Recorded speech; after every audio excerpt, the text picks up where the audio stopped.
Hello and welcome to another edition of the Sporting Kansas City Show on your home for SKC Soccer, Sports Radio 810 WHB, wherever you get your podcasts, wherever you stream your video content. It's great to be with you again. We've got Aly Trost and Carter Augustine with us, and we have a big show for you today. We are going to preview Group D.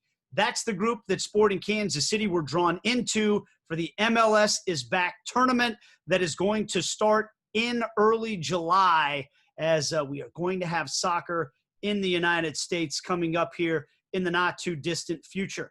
Previewing each team in the group, we're going to have Nick Besler from Real Salt Lake. You might know that name. Callum Williams from Minnesota United. You might know that name. And Kei Kamara from the Colorado Rapids. You might recognize that name as well. So really excited about the guests we have coming up on the show. So we're not going to spend too much time in the opening segment here, but I do want to get a couple of thoughts in, guys, as we do have the draw in now. A couple of quick facts in case you have questions about this MLS is Back tournament. It's going to start on July 8th and go through August 11th. There will be 54 matches played in 26 days in Orlando. You got the group stage games, which will be 3 of those for each team. Those games will count also toward the regular season standings when regular season play resumes after this tournament is over. And then, of course, there's going to be prize money on the line, $1.1 million worth of prize money on the line, and a berth in the CONCACAF Champions League for the winner as well. Guys, we were out there at Children's Mercy Park for the draw last week. Aly, I'll start with you. What did you make of the draw for Sporting Kansas City, or maybe thoughts on the draw overall across the league for MLS is Back? Yeah, well, first off, how random is it? I mean, I feel like some of these rivalries were pretty, well, one, huge ones, and then two, highly anticipated. I know when they were polling for Group D and for the Western Conference as a whole, really wondering, we're Sporting KC going to end up with Real Salt Lake? And as we know, that is the case. But no, I'm really looking forward to it. And I think what's really exciting for Sporting KC fans in particular is just how well equipped and well-positioned Sporting that they really are going into this tournament. I mean, everything we've heard from Peter Vermees and what they've been doing to train. Kansas City has had some really hot days, so getting the guys well prepared for a really, really warm, humid Orlando climate. So I just think it's going to be really exciting. Love the format. And I think we've got a lot of great competition in each of the groups, and especially in that Western Conference. I know the 2 LAs ended up together as well. So it's just going to be a lot of fun to watch. Carter, what stands out to you about the draw? I'm with Aly. I'm really pleased with the fact I think every group has at least one really intriguing storyline / rivalry matchup, and it's really funny to go through all the conspiracy theories in the internet about how random it was. And from the sound of things, they had an independent arbitrator. You have Charlie Davies picking out the and, it seemed pretty random. The Easter eggs. The little Easter eggs that he was working with. Shout out to Charlie Davis. Thought he did a good job, everything considered.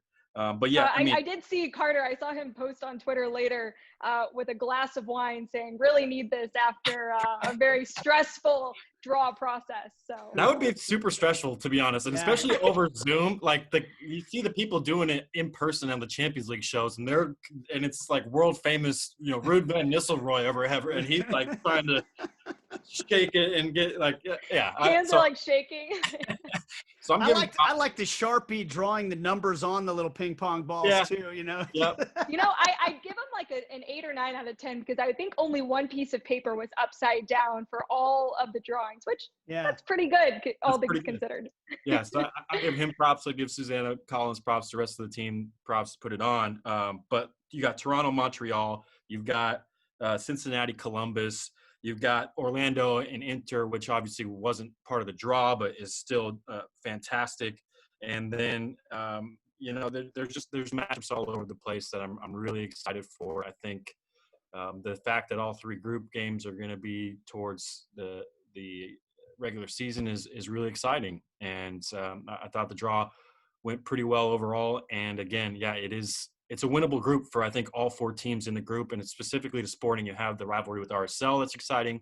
You have the nicest rivalry in soccer or whatever we want to call it with Minnesota, but we seem to get paired up with them in every single competition Sporting does. and then Colorado, a bunch of familiar faces like Diego Rubio and Kei Kamara. Well, and I look at it this way, final thought maybe on this is that we can't forget those 2 games in the start of the regular season. And Sporting has not only 2 wins, but 2 wins against Western Conference teams as well. If you can do some damage in the group stage here, you stand to have yourself racked up some points against Western Conference teams that will matter in the playoff standings if and when, assuming we get this regular season going. So I look at it like, look, this is a really great opportunity for Sporting KC to get themselves a big boost going into the regular season as well. And we know that when Peter Vermees is involved in something, if it's a competition, he's going to do everything he can to try to win this thing. Some of us wonder about how motivated certain teams will be versus others. If the analogy to the U.S. Open Cup is accurate at all in this one, Sporting Kansas City always tries to go win that thing. I think they're going to try to win this thing as well. So it should be a lot of fun coming up starting on July 8th. We're going to take a break. As I mentioned, we've got great local connections to all 3 of the opponents for Sporting KC. We're going to start with the group leaders, Real Salt Lake, coming up next, as Nick Besler will join us from Sandy, Utah, right after this on the Sporting Kansas City Show. And the Sporting Kansas City Show continues on your home for SKC Soccer, Sports Radio 810 WHB, and wherever you get your podcasts, wherever you stream your online content on video. We appreciate you joining us as we have a special Group D preview edition for you as Sporting Kansas City. Hopefully we'll find out what the actual schedule is this week, but for now, we do know the opponents in the group. Group D, which we're still working on the nickname of. I'm saying maybe the group of the Invincibles so far, because undefeated teams so far in this, 2 games into the season. And the first team we're going to preview for you in this one are the group leaders, the top of the group, Real Salt Lake. They got there because basically the teams that made it as semifinalists to the playoffs last year, and then the top seeded remaining team in the West, and that is Real Salt Lake. And here to break down RSL for us is a Kansas City guy who is playing for Real Salt Lake. You might know him. He's got a familiar last name. Nick Besler joins us from – are you in Salt Lake City itself? Are you out in the burbs, Nick? Where are you joining us from right now?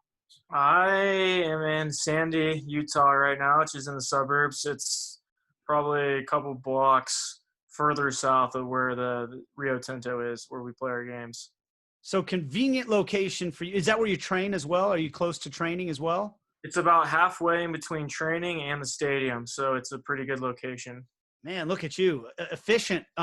First of all, how are you, man? How has life been through the pandemic? Have you been in Utah this entire time? Did you get to come home at all? What's the quarantine life been like for Nick Besler? Yeah, well, first of all, I've been pretty good, all things considered. I've stayed healthy. The people that I've been in contact with have all stayed healthy. So that's obviously the most important thing. And in terms of sanity, because that's kind of what's next, is I'm doing pretty well. I've found a few things that I've been doing that's passed the time. And now I think the last maybe 2 or 3 weeks, things have started to open up a little bit, so we can go outside a little bit more and trying to lower my handicap on the golf course. But I've stayed in Utah the whole time, so it hasn't been too bad. Well, you're not alone on the golf part. I feel like I know so many people who have been hitting the links. It's one of the most social distanced, activities you can do. But as far as fitness goes, I read that your assistant coach, Tyrone Marshall, said that he talked with the coaches, felt like you and the rest of the guys showed up in even better shape than you had for preseason. So how would you overall assess just where you and the rest of your team are at heading into this tournament? I think we're in decent shape. It's always kind of hard to tell. I mean, when you're doing the runs and all the fitness stuff, it's really hard, and any player will tell you it's really hard to kind of simulate a game-like kind of fitness.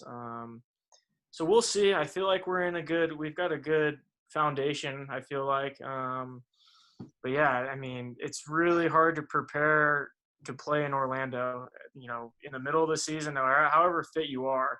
It's always a hard place to play. And especially here in Utah, we can't we can't simulate any kind of humidity. So it's going to be a challenge in itself. What's it been like returning to training? And I know you guys had maybe added, I know Giuseppe Rossi has come in kind of at an odd time for you guys in between this type. What's it been like getting back with the teammates in full training? Yeah, the training's the best part. There's still some things that, just with the pandemic and everything that don't feel normal in terms of, eating with everybody and being in the locker room with everyone, lifting with everybody after training, because there's still those restrictions. But in terms of training, that's the best part. And it feels really good to be back on the field competing, because we've been on the field for a few weeks now, or months even, doing the individual and then the small group. But it's very hard to make that competitive. And then once you can kind of get to the full team training, that's where everyone's competitive drive starts to come out, and that's where the intensity of the trainings really bump up. So we're 2 days in, and they've been 2 good days so far. Of course, you're 2 games into the season as well, and that seems like a long time ago. Obviously, this is going to be a complete reset, but as I mentioned, everybody's undefeated in this group. You guys got 2 draws. And by the way, you've already been to Orlando, right? Once at the beginning, and now you're going to get to go back down there in the middle of the summer. But I'm curious, you started in both games, played 90 minutes in the Orlando match. How did you guys – what was the feeling around RSL? There's always that mixed bag when you get a draw, but how did you guys feel about the way the season was started before the rug kind of got pulled out from under you? Yeah, so I think anytime you can get a point away from home in Orlando, that's a good result, especially the first game of the season. You don't really know what to expect. So going down there, I think we had a few of our guys injured, and we went in there with a plan, and to not give up a goal on the road in Orlando especially, we felt good about that. And then the following week, obviously at home, we wanted to, show a little better performance in the attack, and I think we drew 1-1, but that was a game that, again, you're okay with the point, but we really felt like we deserved 3 points. And at the end of the day, we were happy with our performance, but I guess not the result. Nick, as we learned last week, Group D, some great rivalries in this group, specifically Sporting KC and RSL. Has there been any talk about preparing for some of these, what are going to be really exciting matches coming up? I think in terms of talking with our team and the technical staff, we haven't really dove into any matchups. It's more right now for our team just getting back into training and focusing on ourselves, because I'm sure when the time comes we're going to prepare for how the other teams play. But so much of it with such a with the time that we had off, it's going to come down to how we play and how obviously your own teams play. That's going to be the most important thing. But I'm sure as the weeks get closer, maybe some of the banter with my brother and some of the other teams will start to pick up, and we'll see what happens. I was going to say, did you watch the draw, and have you talked to Matt yet about the draw, or maybe do you have a group chat with your team? What was the initial reaction after learning of your guys' draw? We did watch the draw as a team. Going into the draw, I think Demir Krylak said, he's like, we're going to be in the same group as Colorado, Kansas City, and I think Vancouver. So he was one team away, but I don't know. For some reason, we had a feeling like Kansas City for sure was going to be in our group, probably Colorado as well. And then, we all thought the two LA teams were going to be in the same group too. And, I know it was random, but it's just kind of funny how those matchups played out. So with this whole MLS is back tournament, you're going to be the first sports league in the United States of the team nature to get back on the field. And it's bringing some fans that maybe, or people that are going to try this sport out, that are frustrated, the baseball's not back, et cetera. Seeing a lot of that in Kansas City. And so when the draw was coming out, I was tweeting about the rivalries for Sporting Kansas City in this group in particular. And somebody said, explain to me why RSL is a rival of Kansas City's. And I just responded with one word, and that was history. If you haven't been watching, you wouldn't expect RSL and Kansas City to be a rival. But if you've been around and you've watched what's happened between the two teams over the years, you understand it. I've never really asked you about this, and I'm curious. As a kid from Kansas City, obviously the brother of maybe the face of the team in many ways, and Matt Besler, who's now played in the rivalry too, but because of fate found yourself in the other side of it.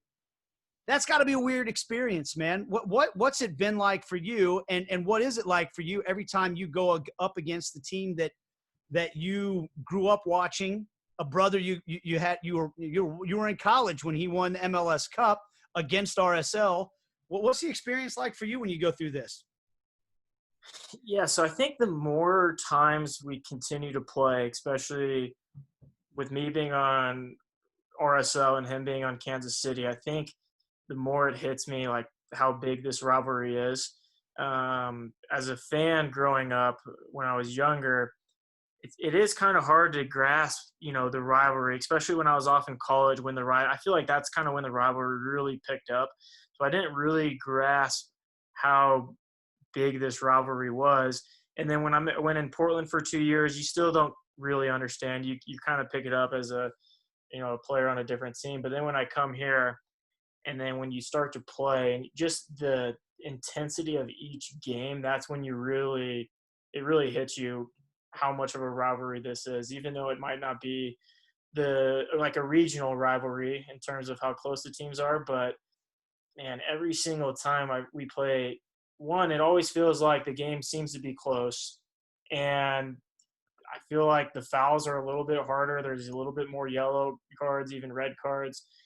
And yeah, like the intensity from the fans, that's where it really becomes a big rivalry. The fans just have a strong dislike for each other, I feel like. We'll be seeing a lot of that, I'm sure, on social media as fans won't be in attendance for the Orlando tournament. But you guys are heading down to Orlando. All the NWSL teams are heading to Utah. So what's the vibe been like there as NWSL gets set to kick things off here really soon? I feel like everyone here is pretty excited about it. It's a lot of, I think the staff and from kind of the people that I've talked to that are trying to get everything put together, it's a lot of work because it is a big tournament coming here, and not a lot of time, kind of like the Orlando thing. I'm sure that they're all feeling that as well. But in terms of excitement, I mean, I'm pretty sure they've done a good job of mapping everything out, and I think it'll go pretty smoothly. But at the end of the day, it's more soccer to watch on TV, and I think that'll be a good thing. Definitely. Yeah, definitely. I'm looking forward to that tournament as well. And all these leagues are starting up. I want to jump back real quick, Nick, on Nate talked about your guys' 2 draws to open the season. You also played against Sporting in the preseason down in Arizona. But does that feel like a whole different season to you? I mean, it feels like 10 years ago to me, the first 2 games of the season. How much can you take from your real preseason and the opening 2 games into now, a few months later, we're getting started back up into Orlando? Yeah, that's a good question. And I don't know if I have an exact answer for that. I think we'll, try to take a few things, but in my opinion, it almost kind of feels like you're just starting fresh. It almost feels a little bit like it almost is a preseason in itself again. Yeah. Although the games matter and they're much more important. But it's going to be one of those things too, where I feel like when the games start, we don't really know what's going to happen when we start, because it has been such a long break. The difference between, when you start preseason again, they're preseason games, so they don't really matter as much. So when you lose a game, you take things that you need to do better, and then you build on the things that you did well. Whereas these games will try to do the same thing, but each game that you lose or tie, the next game becomes that much more important. So it is going to be hard. I do think it is going to be a little bit of a roll the dice for a little bit, because we just don't know. And I don't think we can really take too much from the first 2 games. So if you had to, and maybe it's not even a possible thing to answer right now, but with those 2 games of regular season play, being back in training, what would you say maybe are a couple of the things that you think RSL will be able to hang their hat on this year when it comes to your identity? Any changes from last year, or something that maybe just you would use to describe how you think this team is going to play and win in 2020? Yeah, so I think it'll be something that we'll build on or just, continue almost is our defense. We had a really solid defense last year, our back six, and really the whole team. Because that's how you build a good defense is everyone's defending. But we're bringing back a lot of the same guys. I think pretty much our whole back four is coming back, and then even some of the guys that filled in at times in our back line are all coming back. And from what we've seen, and even from the first two games, I thought our defense was pretty solid. So, which is a good thing, especially because it's going to be in Orlando. And, like I said earlier, we might not be as sharp. So if our defense is solid, then that should help us out, in these three group games. But, at the end of the day, we want to, it seems like the way we play is we're pretty solid at defense at home, and then on the road, and then we come home at Rio Tinto, our offense really starts to click. So I think that's something we need to improve on and build on, especially in this Orlando tournament. Well, Nick, go ahead, Aly. We'll wrap things up after Aly. I was just going to say one big thing that I know I'm really interested in seeing, and I'm sure you watch some Bundesliga games. The broadcast is a huge part of this whole coming together, bringing sports back, and a lot more mic access on the field. How do you feel about maybe being a bit more mic'd up with you and your teammates? I think it'll be pretty cool for the fans. I think you can it's stuff that you would never get normally, right? And you don't really know the emotions that the players have on the field and really how intense and competitive things can get on the field. So I think it could be a cool experience for the fans. As terms of like playing, I don't think it'll really change much because you're probably not going to be thinking about that too much, but we'll see. Maybe we'll get an actual, viewpoint into what it really is like to see two Beslers yelling at each other on the field, because I've seen a couple of those moments in the games you guys have played, so that we get a window into that, right? Hey, that'll make happy about that. That'll make for some nice Besler family home videos down the line, right? Play that at Christmas, have everyone get to watch it over and over again. Everyone except for my mother will watch that, maybe. I was gonna say, I think your mom probably is the one person who is more miserable when RSL and Sporting Kansas City play one another than anybody in the world these days, because she just, every time I see a picture of her, she looks incredibly stressed out, and there's no possible win for her because one of her kids is not going to be happy at the end of the game. Yeah, that would have been good entertainment, is to have my mom get a little live cam with my mom when the ball came out. Because I'm sure there was the only thing that couldn't have happened is that's us being in the same group. And that would have probably been pretty entertaining. Well, you know what? It's a good problem to have when two of your kids are successful professional athletes, and that's what she's got. And the third one, by the way, is a heck of a coach here in the Kansas City area as well. So shout out Mike Besler on that one. Nick, thanks so much for the time, man. We appreciate it, and good luck down in Orlando, except for when you play Sporting, of course. I appreciate that. Thanks for having me on. There's Nick Besler of Real Salt Lake. We're going to take a break. When we come back, we're going to talk with Callum Williams, the voice of Minnesota United, and Kei Kamara of the Colorado Rapids as our Group D preview continues right after this. The Sporting Kansas City Show continues on your home for SKC Soccer, Sports Radio 810 WHB, and wherever you get your podcasts to stream your content. We appreciate you watching. We thank Nick Besler for joining us in the last segment to preview Real Salt Lake in this Group D preview that we're doing. And now you see a beautiful, familiar face.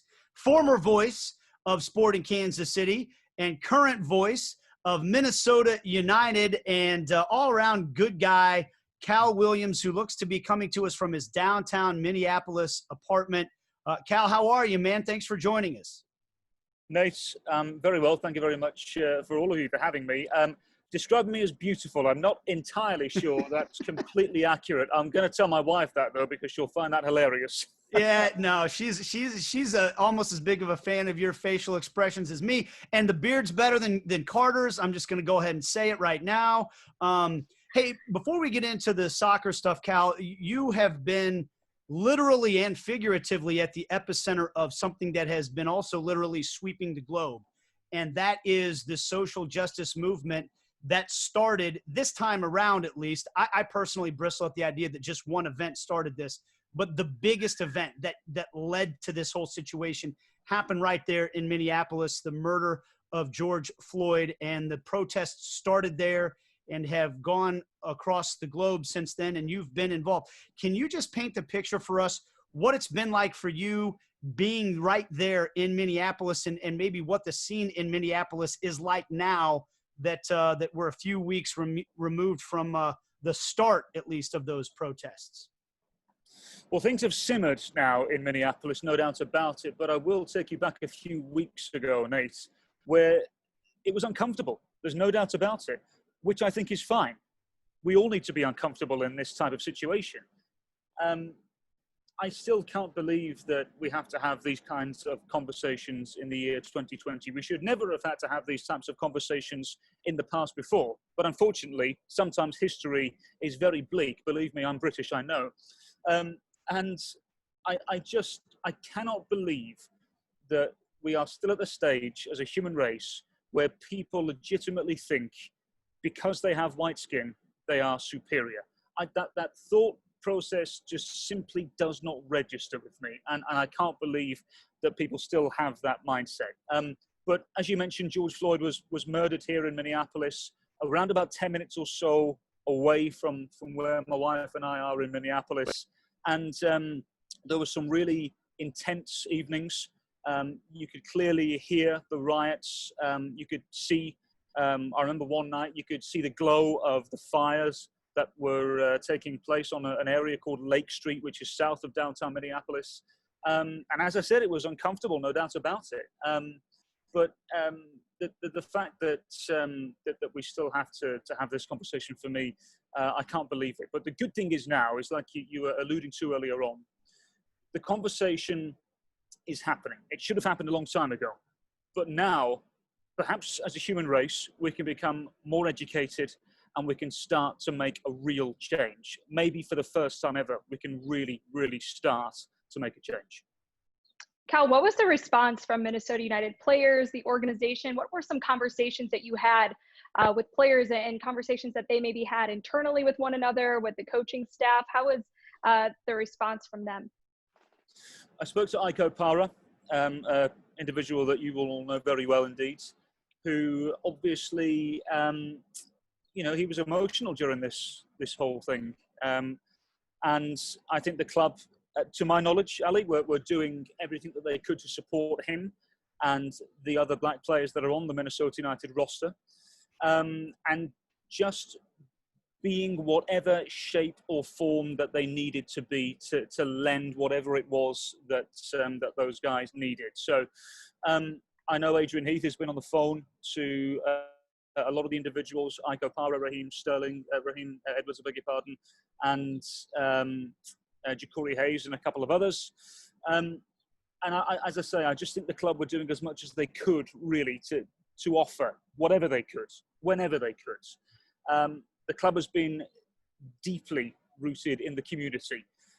There's been so many different projects where there's been food deliveries, and there have been situations where I know that there have been players turning up to what you would consider underprivileged people's homes and just putting a smile on their face.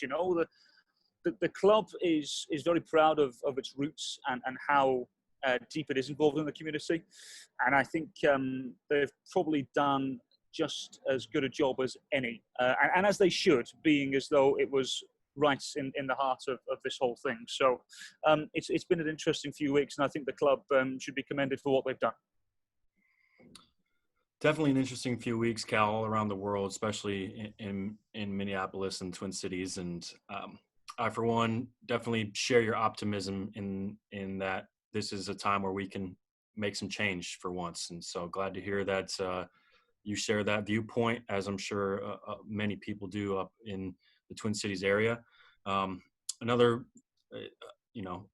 awkward subject change here, but another point of optimism now is we're starting to see some soccer back on the horizon. And of course, the reason we're having you on the show today is it's not the Open Cup, but Minnesota United and Sporting Kansas City are paired together yet again. What did you make of the draw for the Loons? Where there's a will, there's a way. Kansas City and Minnesota will find a way to meet, won't they? Look, I think, first and foremost, well done to everybody who was involved in creating this tournament, because I can't really think of any other way to do it as well as it's been put together here. I know there was a suggestion that neutral venues were perhaps going to be an option at some stage, but you think about it, this is probably the best and the safest way to do this. So in terms of the draw, I must admit I got extremely giddy when there was the prospect of competitive soccer on the tips of our fingers. I was very, very excited.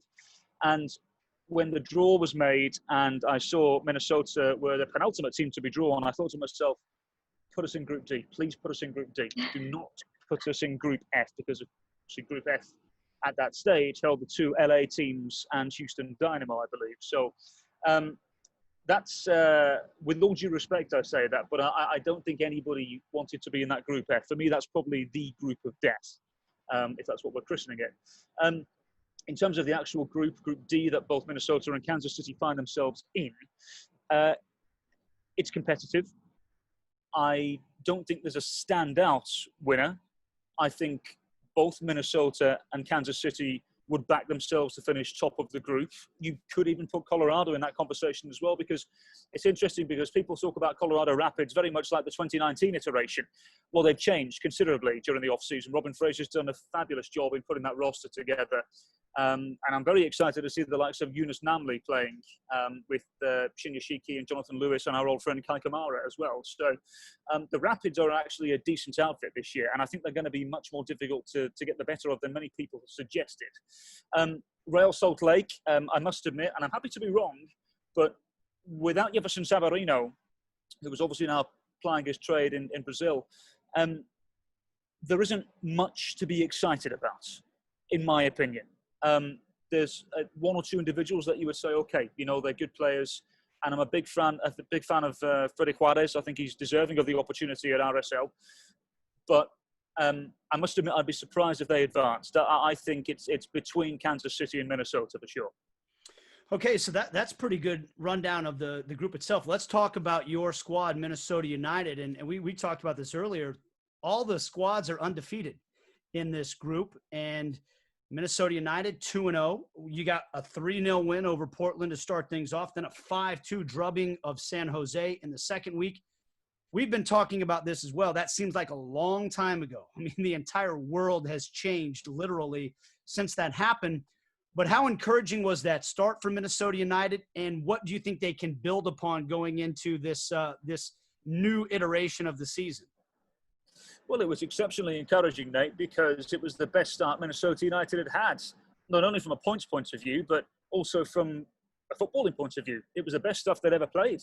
And I think it's finally come to the realization of a lot of people in Major League Soccer now that Minnesota United are actually a very good outfit and are no longer that team that are perhaps at the end of the jokes, and they're no longer viewed as a punchline, which I understand they very much were in the first two seasons. Season 3 was a complete change, and veterans were brought in, Ike Opara being one of them. Ozzy Alonso was phenomenal. We, of course, had the former Arsenal goalkeeper Vito Mannone for a while as well, who was magnificent, MLS goalkeeper of the year. And during this past off-season, there were one or two things that needed to be mended, perhaps even upgraded. The loss of Vito Mannone was a shame, but I actually think we may very well have upgraded in the shape of Tyler Miller, who I believe as a goalkeeper will be in and around the US squad for a long time. I'm not suggesting he's going to be the number one, but I think he'll be in and around that US roster for a while with the likes of Bill Hamid, Sean Johnson, and what have you. But I think the main area where Minnesota really needed a change was up front, because they didn't have a natural goal scorer for some time.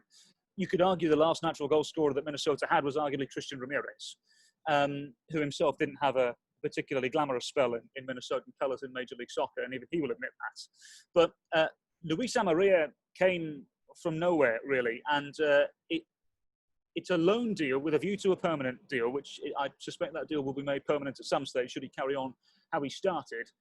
3 goals in the first 2 games, and he looked unplayable. He looked very, very good with the run in between the fullback and the centre half. His movement off the ball was exactly what Minnesota United were looking for. And the one thing which it's a shame that, I understand why Minnesota traded Darwin Quintero, but the one thing now that Minnesota miss, and hopefully they will get it, is a number 10 to play off of Amarilla. Now, the debate is there whether or not Kevin Molino can answer that call or not. I personally think he's better out wide. But the one thing now, because of Amarilla and his movement off the ball, is when he plays off the shoulder, he actually forces the opposing backline to drop back a bit. And when they drop back, that obviously means a lot of space for the number 10. So I do wonder if Minnesota just, whenever we have a transfer window ahead of us, we don't know when it's going to be, or even if there's going to be a transfer window this season. So it's going to be interesting to see. But I think Amarilla is one to watch for. I'm a big fan of Molino. Robin Lurd, the Finland international, is also a handy player as well when he fancies it. So Minnesota have got a strong squad, arguably the best squad they've had since coming into Major League Soccer. Cal, the tactics, the talent, that's one thing, but the fitness is going to be a key differentiator for teams going into this tournament. And how well positioned physically is Minnesota heading into this tournament? Well, Ali, I can't imagine they're any worse than anybody else at the moment. This is the one thing where I think a lot of teams will have an equal playing field, if you will, because there's a lot of teams that have not really had the chance to get themselves ready properly. And, I think it's one of those situations where, look, you can do all you can and what you want at home and work out and keep fit from that aspect. But it's actually, from a footballing point of view, it's the sharpness where a lot of people will lack. I don't think we're going to see anybody at 100% during this tournament. It's impossible. We may very well see 1 or 2 exhibition games before the tournament starts. There's rumours already starting that could happen, and that's a good thing. But I don't think we're going to see anybody in tip-top shape during this tournament.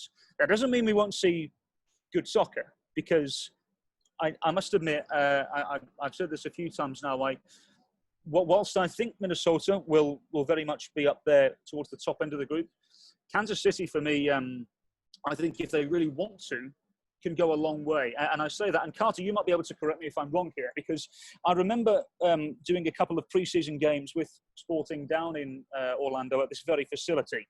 And if the games are played at the field I believe they're going to be played at, which is the main field at the soccer part of the facility, I remember the pitch being quite tight.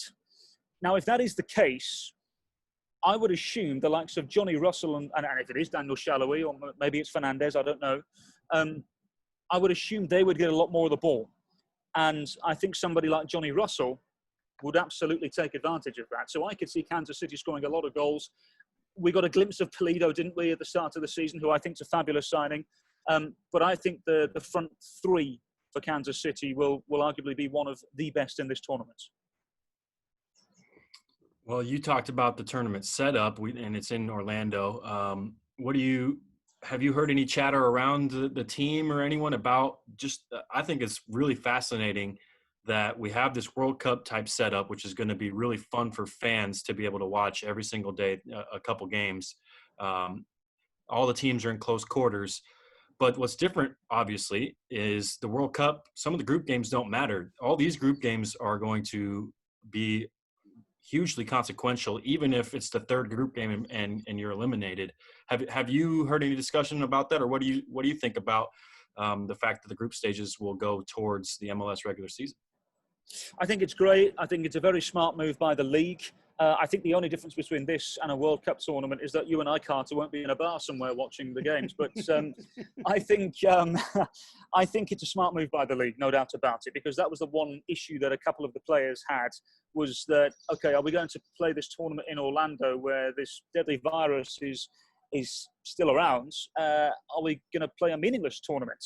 So it'll be interesting to see. But here's my, if I am going to play devil's advocate, here's my counter thought here. I do wonder how many teams will think after the group stage, if they've gotten, whatever the points margin they seem and deem acceptable. Once they've got that, how many are going to be interested in whatever the prize money is now, because I've heard several different numbers. Are they going to be interested in the Champions League spot? Is the Champions League spot deemed worthy enough for such an escapade. Would it really surprise any of you if a team of some sort gets what they want from the group stage, gets to the knockout round and says, we're okay, we're good, we've got what we needed from this tournament, now we're going to go back to our own home comforts and essentially have a training camp for the next 3 months until what the assumption is that we'll restart the regular season in our own markets. Now, I'm interested to see what happens there. I'm not suggesting anybody will do that, but it wouldn't surprise me if they did. The one team that I think are going to really give it a go, having spoken to one or two people down there, I think Inter Miami are going to really give it a go. And they're in a tough group because they're in that group with 6 teams, remember.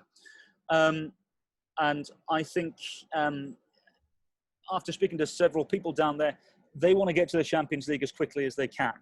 You have to think of the fans they're trying to attract, the players they're trying to attract, and the team they're trying to become. The Champions League makes complete sense for them. Can you imagine Inter Miami hosting Club America at this brand spanking new stadium that looks unbelievable when they get to it, or even at the stadium in Fort Lauderdale? The Champions League will be humongous for Inter Miami. And obviously prize money plays its part as well. But there's all sorts of theories and queries and all sorts of different things we can talk about here. But the simple fact of the matter is we, as broadcasters, have had 2 games to make our predictions and take a real look at the teams that we have in front of us. So everything I've just said could be complete nonsense. So who knows? Hey, that's what makes it fun. We're going to all find out how this thing goes. What I love about it is this is the time for experimentation. You have that reason, that excuse almost to try stuff that hasn't gone before. And if it doesn't come off, I think people will be able to say, hey, they gave it a shot. And if it does come off, maybe there's some new great things that come out of this. And one thing's for certain, it's going to be a unique experience, something we haven't ever seen before in this country or maybe even in the world when it comes to soccer, the way this tournament's going to go down. So we'll see. And we got some rivalries to kick it off in Group D. Cal, thank you so much for the time, man. We appreciate it. And we look forward to the days where you and Carter can go to a bar together again and drink and watch World Cup soccer, because those days, they are in front of us. We just have to hang in there until those days come back. Thanks for the time, Cal. We appreciate it. Appreciate it, Nate. Ali, you're more than welcome to come to the bar as well. Hey, I'm in. And as the old man, I'll sit on my deck and watch the games with my beer. Hey, we'll zoom you in. Thank you very much. Just turn the volume up. I would actually join you guys at the bar for a World Cup game. I would love that. That sounds awesome. We'll take a break. When we come back, we're going to wrap up the last group, or the last team in Group D. Kei Kamara joins us to talk Colorado Rapids right after this. All right, we're wrapping things up, and I'm not going to say we saved the best for last because I don't want to offend Cal or Nick Besler, but some people might say we saved the best for last because we have Kei Kamara, Sporting Kansas City legend, but now legend with the Colorado Rapids, joining us on the show now to close out this Group D preview, to let us know what's going on with the Colorado Rapids. But before we get started, Kei, first of all, how are you, man? It's good to see you. I love how you choose them, actually. Nick Besler and, Cal. That's a pretty good selection, but you saved the best for last. I'm going to let you say it. There we go. Yeah, that's right. So, hey, before we get started on the real serious stuff, pandemic, has caused us all to branch out and do different things and try different things.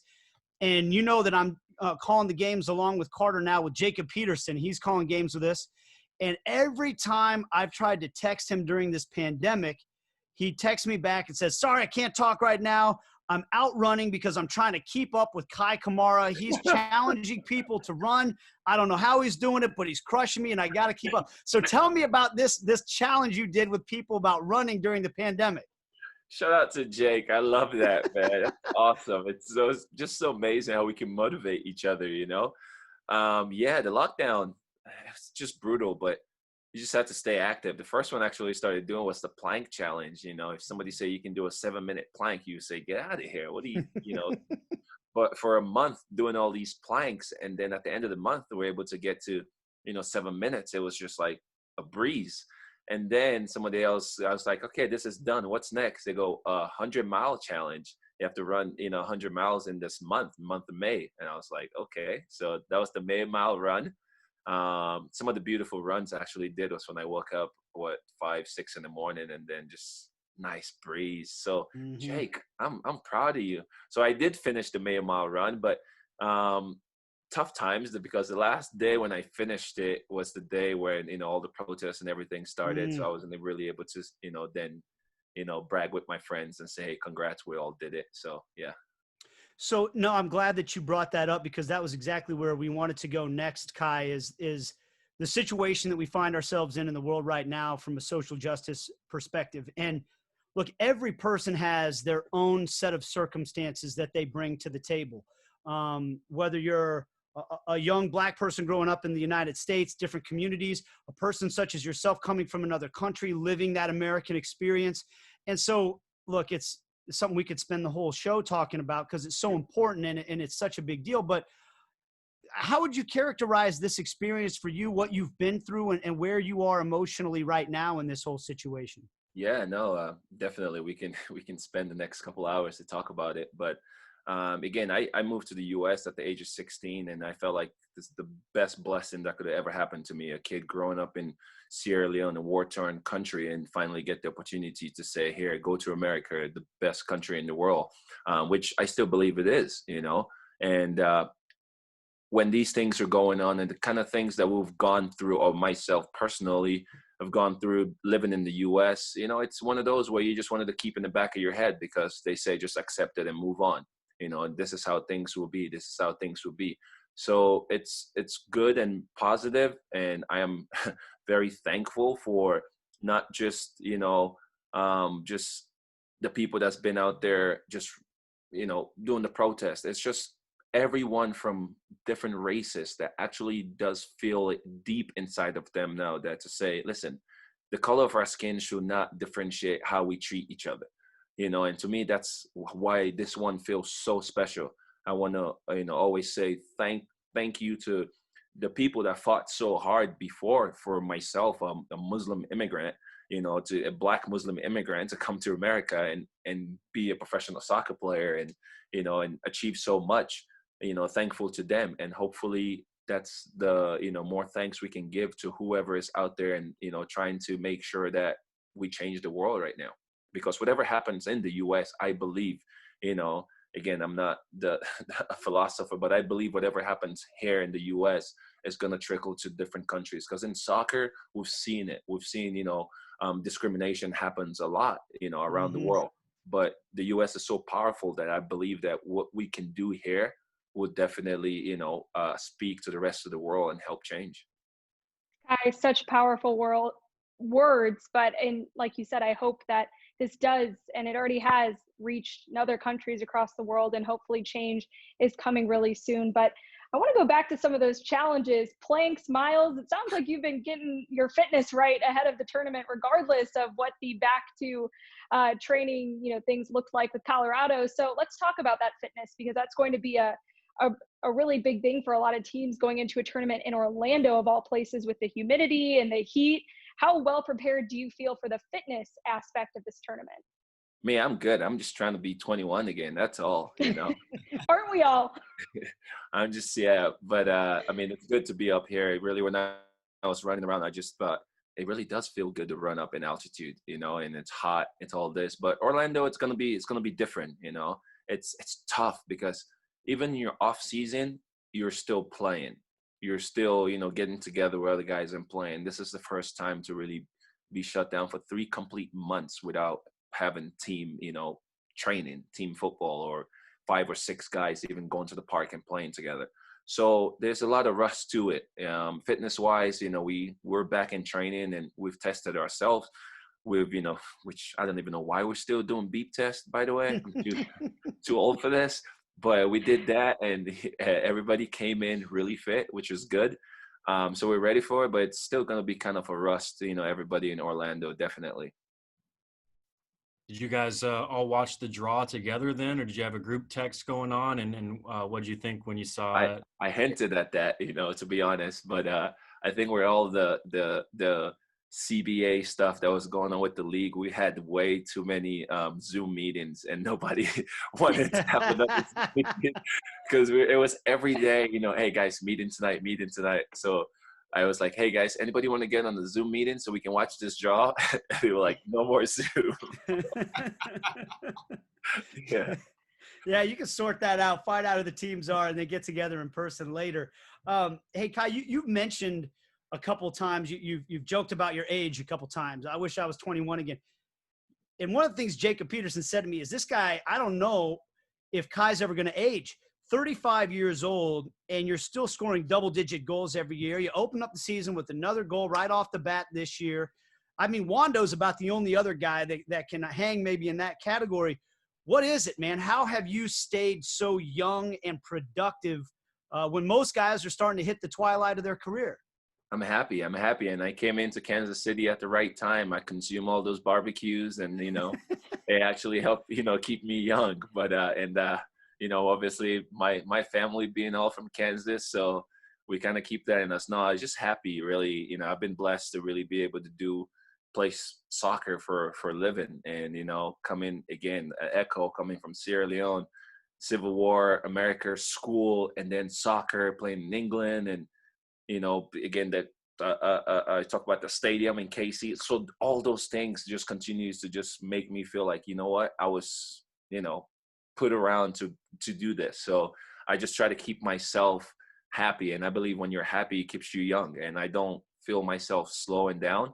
I just continue. But one of the motivations really, it's my, my 3 kids. Now I have a 4-month-old, because I was like, gotta play 3 more years because she has to watch me play. So I know. So that's how I kind of push it sometimes. Well, you're on the right track, at least from what it looks like with Jacob Peterson and then what we've seen on the soccer field. But Sporting fans are going to be looking forward to seeing another familiar face in Diego Rubio. What's it been like playing with him in even a short amount of time? And what's the chemistry like between you two? Yeah, it's good. Whenever you're in the locker room and see somebody that you can make a connection with, even though me and Diego didn't play together in KC, but I watched after my time was done there and seeing what he did there. So we do have that connection. We do have those conversations. And even if last year when we're going back to Kansas to play, we have game plans and conversations. It's knowing, hey, we know Besler, yeah, we know what he does, and we know this guy, we know Roger, we know what he does. So we kind of share those information. The one time it didn't work out actually was when I was playing for New England, and me and Namath had that game plan going in, and he gets the red card in the first, so that didn't work. But no, it's good to have Diego around. He's such an energy, he buzzes around all over the place. But it's good, and that's one thing, because even before the draw was made, he just kept talking about, okay, we get there, do we get to hang out with some of the guys from the other team? I was like, I know, Diego, you want to hang out with all the KC guys. And then now we get put in the same group, so it's just perfect. Yeah. We talked about this with Nick Besler, Kai. It seems like those first 2 games were years ago. So much has happened in the world, and you guys started the season so well. You have a new head coach this year, which I think a lot of people might not really know what this year's Colorado Rapids team is all about. First, I want to start with your head coach, Robin Frazier. What's it been like playing for him? And he is one of only 2 black coaches in the league, him and Thierry Henry at the moment. Does it mean a little bit more, or what, is there a connection there that seeing him in a place where, like I said, there's only 2 black coaches right now? Yeah, Robin's, he's a veteran when it comes to the coaches. Definitely the one that, people can look at, say, yes, maybe the only black coach in the league before Thierry came in. But, Robin's been around. Yeah, if anybody can remember Chivas USA, which probably a lot of people don't, but that's how long Robin's been around. He has a really good soccer, brain, which is awesome. Obviously, he did that with Toronto. And, proves with what they did over there. So he comes in here. He's really easy to work with. He's really easy to work with. He's a guy that understands the players. So he knows how to pass on information, but he's very disciplined, like when it comes to how he wants the ball to be passed and from this side to the next side. So, and that helps us out. I mean, he came in end of the year. last year. So that was a little bit of something that we know coming into this year. It's going to be, something different. And obviously that's how it's shown in the first couple games we played. Sucks that we, everything stopped for a bit. So he took off that little momentum that we really wanted to get going. But, he passed on his informations right. Well, it seemed like he made a difference right away when he came in last year, too. I mean, the production started changing. I know sometimes when there's a coaching change in the middle of the season, maybe that gets guys' attention a little bit, but it looked like you guys were carrying that over into this year as well. What changed? I mean, was there something in specific that he really instituted right away when he took over the locker room? I think it's game plan. It's game plan. Everyone, every coach has their own game plan, but the one that he brought in kind of, suited the players. He suited the locker room, kind of well. And we were going, in different places before and how we were playing. No disrespect to the game plans that was in plan for us before, but it just didn't suit the team as well, with the players that we have around us. And his game plan that he brought in just ended up being perfect, that, it could suit most of the players that we have around us. We don't need, the big special, difference makers, players that can really do stuff. His game plan that's something that's put together that helps everybody. Doesn't matter skill level, really. It helps everybody, just combines right, and it helps with the chemistry of the team. Speaking of game plans, now that you know your opponents in the group, any game planning happening in advance right now? Nick Besler said that with Real Salt Lake, they're gonna maybe just focus on themselves for right now, but have you guys already started plotting out against your opponents? I think so. I think right when you put the groups together, we've definitely started thinking, okay, how do we play against this team? How do we play against that team? Looking at Minnesota, yes, we had the games that we have against them last year, and definitely those are some things we're gonna have to look to, because right now it's a new season. To be honest, KC, I have to say, it's top of the list when we think about the teams, because it's a team that's so disciplined, that really does have a game plan just like us, and they consistently keep doing the same things that they've been doing, but we have the rivalry with Salt Lake, and we look forward to that. But it's weird. I'm definitely gonna say, man, our group is a tough group, but I know all the other teams are saying the same things with their group. But that's what it's gonna be a good competition. Yeah, and a once in a lifetime one, I think. Obviously, with what's going on, is there some sort of, I know when you're in the middle of it, it's kind of tough to think about, but I mean, it's a World Cup type setup with the teams, but the group stage games go towards the regular season. Are you excited from that aspect, that this is maybe a once in a lifetime tournament? Yeah, definitely. I actually think the World Cup style setup is going to be really good. Play those 3 games at first that could count into our season, which we're hoping that we do have a season after this, so you can translate and get to there. But just the experience, just to say 2020, it's been a weird 2020, that you were part of it. It's just like the COVID training that we were doing before. It was optional, and I could have just stayed home with the 3 little ones. But I was like, I want to be part of it. I want to see how it really goes, this social distance training, so I can say, I did that way back in the days, Mm-hmm. But so that's what this is. It's really weird. We're gonna go into this place, and social distance and how everything is gonna go. We're really looking forward to it, but at the same time, there's a lot at stake. Even preseason, when we play against each other with little tournaments in maybe Scottsdale, Tucson, or wherever it is, one team wants to win it all. And I want to say, my team is not going there to say, hey, we just want to show up, because if we're going, we want to play. Well, Kei, I know you're going to be missing those kids and Kristen as well while you're gone. But young Carter Augustine is going down there as our representative for Sporting KC. So maybe you could take him under your wing, and you can kind of parent him a little bit, keep an eye on him, make sure you raise him the right way while you're down there in Orlando. Can you do that for us? You got it. Can you clean boots? Do you know how to clean boots? I can clean boots. No 7-minute clean. I'm just hoping, seriously. I mean, it's going to be something so different, but I'm just hoping we're able – this is once in a lifetime, really, like you said, like a World Cup or Olympic, that we're all going to be in one place at the same time. Like, hopefully with all the testing going, positively, negative testing, but Yeah. positively, that we're able to mingle because, so we can share some stories because again, about everything that's going on around the world and in America, now we all get to be in this one place together. Hopefully we're able to share story and able to bond together. I love that perspective. That's the perfect way to close out this show. I'm a little envious, actually, because we're going to be back in Kansas City calling the games from the studio here. And I know it's going to be tough. I know it's a sacrifice for all you guys to be away from your family, but that attitude is perfect. This is once in a lifetime. We're going to be talking about this for years and years and years to come. And so, Kei, safe travels. Good luck. Thanks for joining us. It's great to see your face again, man. Hang in there. We're all supporting you, okay? Thank you, guys. Thank you. I love you, Kansas City.